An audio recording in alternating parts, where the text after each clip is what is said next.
Gimel.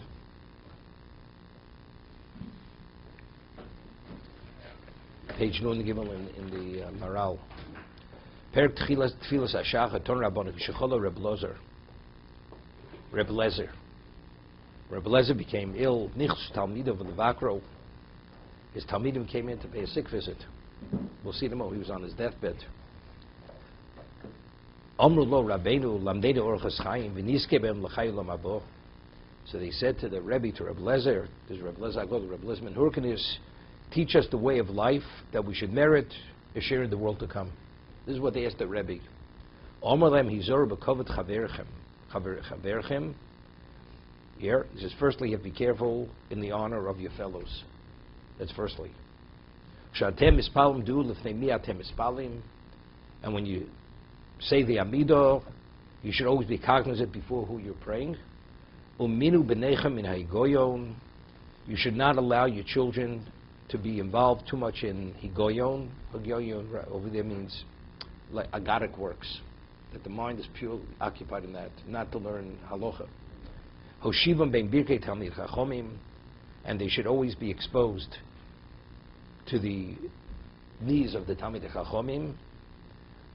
Ubishvil kach tiskochaim abo, and for doing that, you will merit a share in the world to come. It's interesting.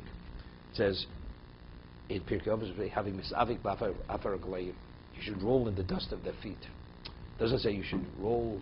You should be between their knees, right, between their birkayim. He says, "Oshiv birkei talmidei chachomim." You should place them between the knees of what? Of what are the knees? Why not the feet? Why the knees?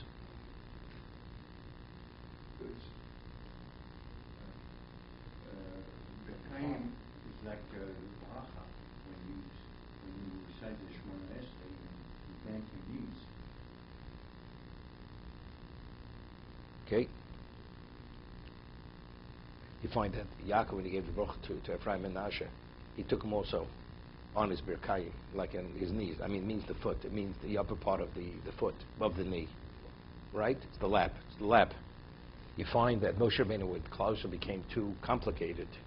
He says, am I the nursemaid? You know, am I? So a Rebbe is, I mean, the Gemara says, you know, Hamalamed Torah ben Chaver Kili Yoldo. Person teaches Torah to a fellow Jew. It's as if you mentor him, it's like you're the father of that person. So therefore, Hoshim Bei Birkei Talmidei Chachomim, that the Talmid Chacham should assume that role. He should teach him sufficient Torah that it would be Kili Yoldo. Meaning that he has that level of impact on the child that it should make a difference in the child's life. I think that's the connotation being Birkei Talmidei Chachomim. It's not they should just attend a lecture. It should be being the Birkayim, which is the equivalent of somebody who mentors a person. Masha Omar Hizor b'kovod chaverchem. He says, you yourself have to be careful with the covet of chaverchem. Kvar amaru dover zeh perek Rabbi Yomer loma al yidei dover zeh zochel hem abo. Why, through that, why do you merit a share in the world to come? Ki hakolu b'shvil hamaylo el yonish varshav yisbach sod mitzelim elokim. Very interesting. We said earlier, what's v'hapto reichu kamocha? Because when you appreciate the tzelim, that the other person is created in the image of God, you understand it's not it's love of fellow man.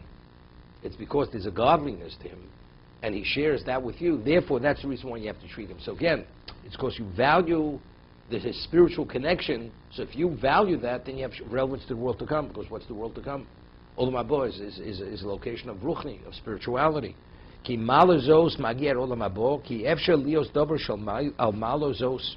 There's nothing beyond that. There's no more identification of distinction than tzelem elokim.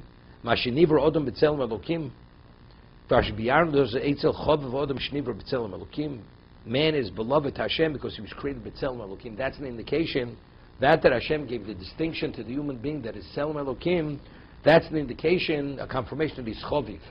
Because if he wouldn't choviv, he wouldn't identify with tzelem elokim. Ki malu madregazos einu l'malochim. Hear this? As great as an angel may be, he does not have the profile and the capacity of tzelem elokim. U'ma'achshe madregazos einu l'malochim. Im kain madregazos magier olam habo. Therefore, this level, I would just think about something. Gemara says in Sanhedrin, and seemingly will be different in Chaim Voloshin explains it in Nefesh HaChaim. The Gemara says in Sanhedrin, Gedolim tzadikim mimalchei ashoris. That a tzaddik is greater than malach ashoris. So the Chaim Voloshin explains it, because a malach, as great as he may be, and his level of understanding is whatever it may be, because it's endowed with that. A person is not born a tzaddik. It's through his own choice, through his own initiative. So because his level is through his own initiative, therefore he's greater than even the greatest malach. That's the Rechaim Eloshim. But we're explaining it now. No, Gedol Tzadikim. A person who has Tzelem Elokim, but he never develops it. Tzelem Elokim is, as we gave the example, you have a balloon. It has a capacity. It depends how much air you put into it, or helium you put into it. That's the way it expands. So what determines the development of that potential? Only Torah mitzvahs. That's what it is. So therefore, as he's explained, it says, the Malochim, a Malach does not have Tzelem Elokim. A human being has Tzelem Elokim, and that's an indication he's Choviv. So, Gedolim Tzadikim. So what's a Tzadik? The Tzadik is the one who actualized and addressed the Tzelem Elokim. So therefore, he has Tzelem Elokim. The Malach doesn't have a Tzelem Elokim. Therefore, he's greater. That's Gedolim Tzadikim, Malchei Asheres for that reason. Therefore, the Tzadik has Rolim Tzelem Haba, and the Malach doesn't have Rolim Tzelem Haba, because he doesn't have the Tzelem Elokim. Do we continue?